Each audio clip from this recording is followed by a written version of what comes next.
आपको पता है कि यूपीएससी एस्पिरेंट के साथ सबसे बड़ी प्रॉब्लम क्या होती है? जब वो अपनी प्रिपरेशन को शुरू करते हैं तब उनके पास सारे सब्जेक्ट्स को लेकर एक प्लान होता है। हर रोज़ वो सब्जेक्ट्स पढ़ते हैं। उन सब्जेक्ट्स को पढ़ने के बाद वो न्यूज़पेपर्स हों, करंट अफेयर्स हों, क्वेश्चंस हों, आंसर राइटिंग हो, सब कुछ करते हैं। पर प्रॉब्लम कहाँ आती है? ये चीज़ एक हफ्ता 2 हफ्ता बढ़िया चलती है, क्लासेस भी जाते हो, क्लासेस को अटेंड भी करते हो, ऑफलाइन है तो कोचिंग में बैठकर, ऑनलाइन है तो रेगुलर लाइव लगाकर। पर 2 हफ्ते के बाद चीज़ें कोलैप्स करनी शुरू हो जाती हैं। कोलैप्स इसलिए नहीं करती कि आप प्रिपरेशन के अंदर किसी तरीके की ढील छोड़ते हो। कोलैप्स इसलिए करती हैं क्योंकि जब आप इस प्रिपरेशन को 2 हफ्ते तक सस्टेन करते हो, आपको ये नहीं पता होता कि हमें इसको सस्टेन इवेंचुअली करना कैसे है। क्योंकि कोचिंग में सब्जेक्ट चालू हो गया, आप साथ साथ सब्जेक्ट भी पढ़ रहे हो, न्यूज़पेपर्स भी पढ़ रहे हो, टेस्ट्स भी लगा रहे हो, आंसर्स भी लिख रहे हो। आप दिन के अंदर इतने मल्टीपल टास्क कर रहे हो कि आपकी एनर्जी इतनी जगह पर डाइवर्ट हो रही है, आपको आइडिया ही नहीं मिल रहा कि हम एनर्जी को कंसोलिडेट कैसे करें, हम एनर्जी को डायरेक्ट कैसे करें कि हमारी चीज़ें हमारे कंट्रोल में रहें। आप खुद सोच के देखो, अगर आप 2027 की तैयारी कर रहे हो और आपने अभी तैयारी हाल ही में शुरू करी है तो आपके साथ ये प्रॉब्लम पक्का ही होगी। 2 हफ्ते 3 हफ्ते पढ़ने के बाद चीज़ें किस डायरेक्शन में जा रही हैं, क्या अचीवमेंट हो रहा है, क्या हमारा रिटेंशन हो रहा है, कितना मेमोराइजेशन हो रहा है, कुछ नहीं पता। प्रिपरेशन में ईमानदारी है, चीज़ें कर रहे हैं रोज़, लेकिन मियर सिर्फ ऑनेस्टी ये प्रिपरेशन को गाइड नहीं करती। इस प्रिपरेशन में चाहिए आपको कंसिस्टेंसी, मेमोराइजेशन और रिवीजन।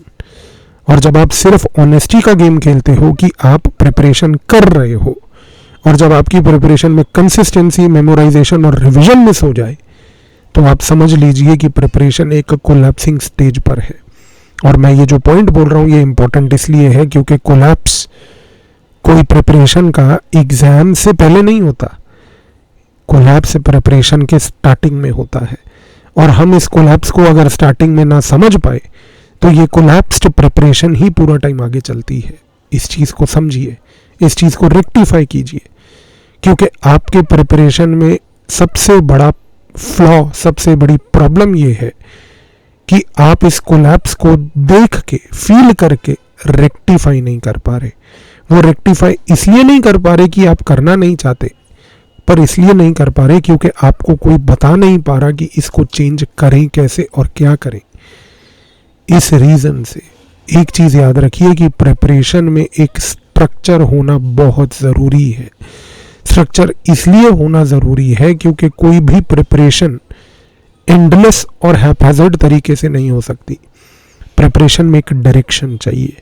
आपको ये पता होना चाहिए कि मुझे इस मंथ क्या अचीव करना है, इस मंथ के 4 वीक्स में हर वीक क्या अचीव करना है, हर वीक के हर डे पे मुझे क्या अचीव करना है, और जो मैं पढ़ रहा हूँ उसको मैंने रिवाइज कैसे करना है, कंसोलिडेट कैसे करना है, पीवाईक्यूज सॉल्व कैसे करने हैं, आंसर राइटिंग कैसे करनी है। अगर ये 3-4 चीज़ों के ऊपर एक कोलैप्स्ड प्रिपरेशन को अगर आप खींच के बाहर निकाल लें तो प्रिपरेशन सिर्फ राइट डायरेक्शन में नहीं जाती, बल्कि राइट डायरेक्शन में जाते जाते आपको वो एग्ज़ाम के पास लेके जाती है।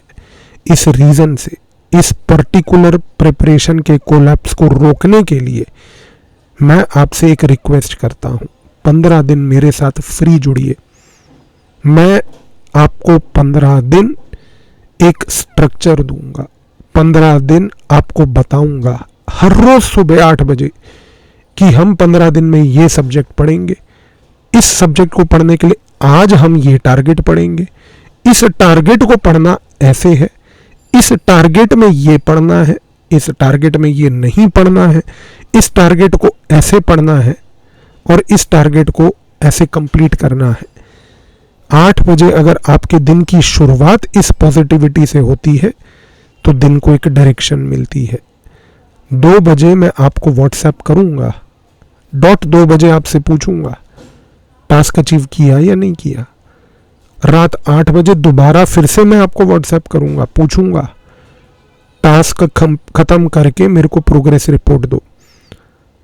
छठे दिन, हर 5 दिन के बाद ये इंश्योर करूंगा कि आपको मैं बताऊं कि जो पिछले 5 दिन आपने कंटेंट पढ़ा है उसको रिवाइज कैसे करना है, रिटेन कैसे करना है, मेमोराइज कैसे करना है, कंसोलिडेट कैसे करना है। और 7वें दिन आपके साथ बैठ के एक लाइव इंटरैक्शन 1 to 1 ऐसे पूछूंगा। आप कहीं पर भी बैठे हो इंडिया में, हम ऑनलाइन कनेक्ट करेंगे और आपसे पूछूंगा मैं कि प्रोग्रेस रिपोर्ट क्या, क्यों अचीव हुई या नहीं हुई। आपकी प्रिपरेशन ना तो कोलैप्स करेगी और ना ही कोलैप्स करने दूंगा।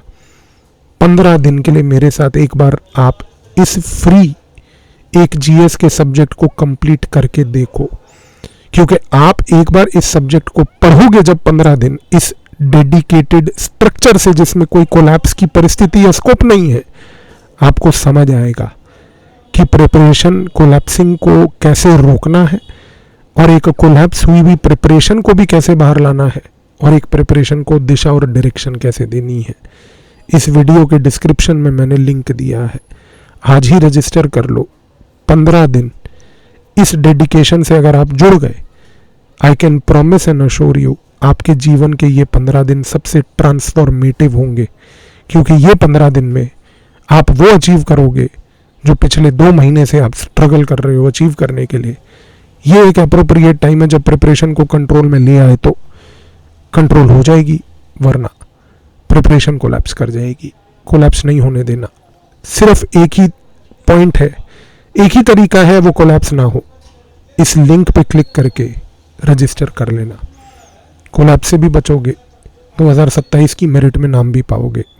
मैं प्रीलिम की बात नहीं करता, मैं मेरिट लिस्ट की बात करता हूँ। रजिस्टर कर लो।